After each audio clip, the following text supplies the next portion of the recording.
Episode 13 of 1001 Stories of Relationship, Old Gallery. Agnes walked faster, waving her hands as she tried to catch the bus. Then, Agnes broke into a run, her heart pounding with hope that the driver would notice her. Unfortunately, he neither saw nor heard her, and the bus pulled away, leaving her standing in a faint cloud of exhaust.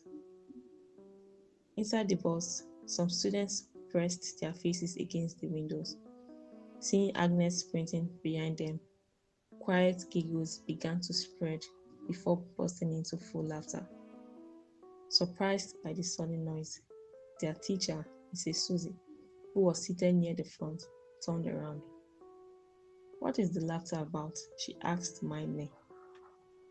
Without waiting for an answer, Mrs. Suzie turned back toward the road, while behind her the students continued whispering and laughing softly. When they arrived at their destination, an old public gallery, Mrs. Suzie directed everyone to step off the bus. Once the students had gathered, she looked around the group. "Why didn't Agnes come? Is there a reason?" Instead of answering, the students burst into laughter again. Mrs. Suzie sensed the mockery in the air, but chose not to press the issue yet. Calmly, she led them into the gallery. Soon, the students were seated near the entrance while she organized the tour.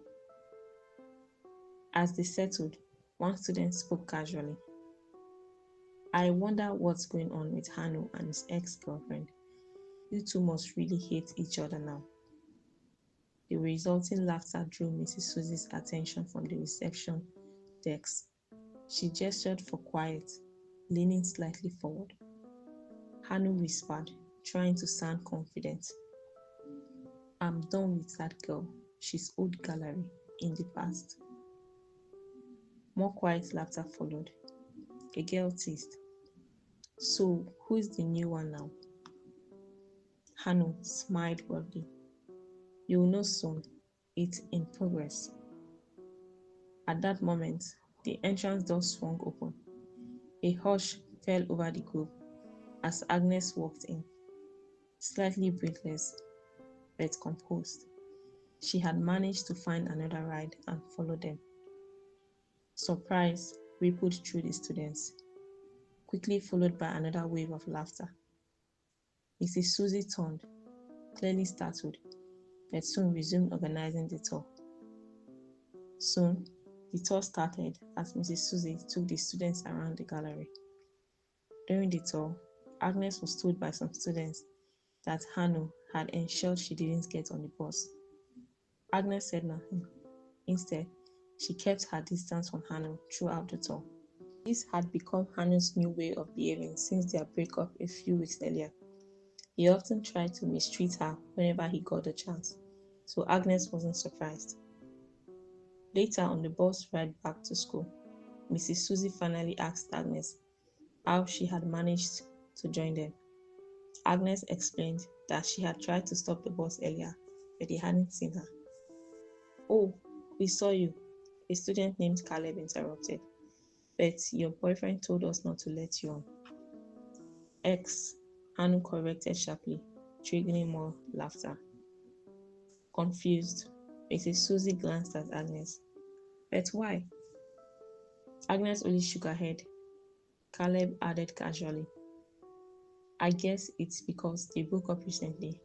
Anu is still angry with her." Anu interjected again. "It's because she's old gallery now, past and done," he said, prompting more laughter. Mrs. Susie didn't respond. She simply focused quietly on the road ahead. Agnes also remained silent, sitting quietly and looking straight ahead.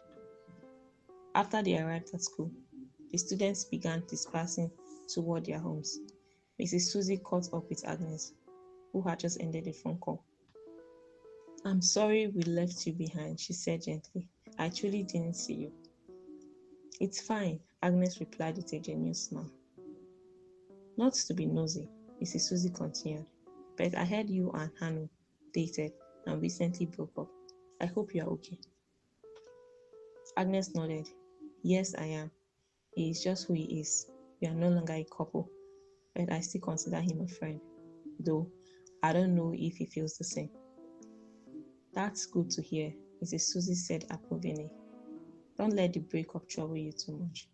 Ignore the negativity, it will pass. Moments later, Mrs. Susie spotted Hanu and gestured for him to come over. Her voice was calm but firm. I'll be straightforward. Even if you no longer want to be with Agnes, it doesn't mean she's nothing. Be kind to her, treat her with respect, and honor the good memories you once shared. You are free to move on, but you don't have to burn the bridge. Hanu frowned. Ma'am, it's not your business. It has nothing to do with you. Oh, it does, Mrs. Susie replied calmly. I'm your teacher. Part of my role is correcting behavior when I see it going wrong. Hanu grumbled, then sighed as the weight of her words settled in. All right, I won't treat Agnes badly again. As Hanu walked away, he accidentally bumped into Agnes. She immediately tried to continue walking, but he gently stopped her.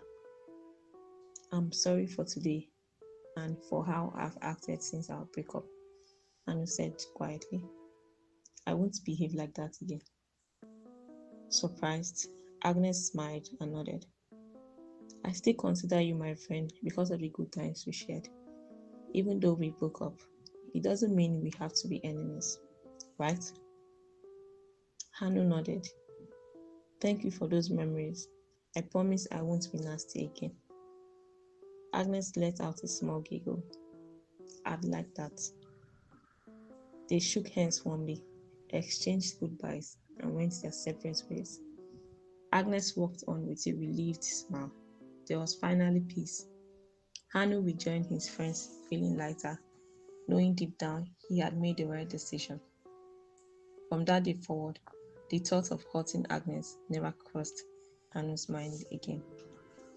Keep enjoying the episodes of 1001 Stories of Relationship at 1001 Stories of Relationship.wordpress.com.